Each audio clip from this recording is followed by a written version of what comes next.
سلام آقای اسلامی. سلام، حال شما خوبی؟ متشکرم، سلام. سلامت باشین، در خدمتم، ممنونم، متشکرم. می‌خواستم در مورد یه چیزی باهاتون مشورت کنم. حتما من بفرمایید. می‌خوام کسب و کار خودم رو اندازه کنم. به نظرتون فروشگاه مجازی داشته باشم بهتره یا مغازه کرایه کنم؟ بله. فرض کنیم که شما میخوای یه مغازه کرایه کنی. به چی نیاز داری؟ اول میخوای یه مغازه داشته باشی، دوم میخوای که اجناست داشته باشی، حالا هر کسب و کاری که میخوای داشته باشی، سوم کرایه اونجا رو بایستی پرداخت کنی و چهارم هزینه‌های دکوراسیون.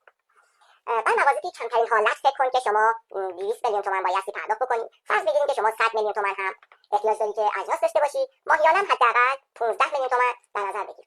هزینه‌های دکورات هم کمتر از 100 تومان دیگه نبایستی فرض بگیری. مجموع اینا یه چیزی هولوش تقریبا 400 برای شما هزینه برداری میشه که بایستی این هزینه رو بدی. اگر اینا رو سرشکن کنیم روی همدیگه و یه عدد ثابت ماهیانه بخوام ازش در بیاریم، تقریبا ماهی 30 میلیون تومان شما باید هزینه کنید برای اینکه کسب و کار خودتون رو داشته باشید.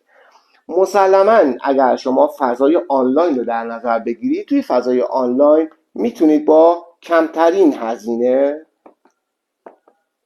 یک کسب و کار فوق‌العاده رو رقم بزنید. حالا اگر یکی مغازه فعال داشته باشه چی؟ اون موقع باید آنلاین باشه یا نیازی نیست؟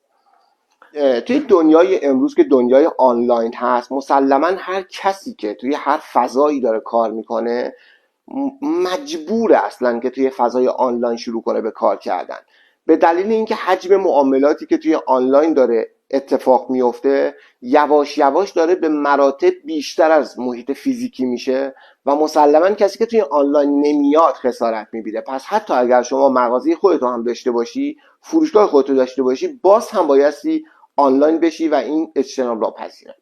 به نظر شما بهترین محیط آنلاین برای فروشگاه چیه؟ پیشنهاد من اینه که یک مغازه از مجتمع تجاری مجازی سنیک مارکت اجاره کن.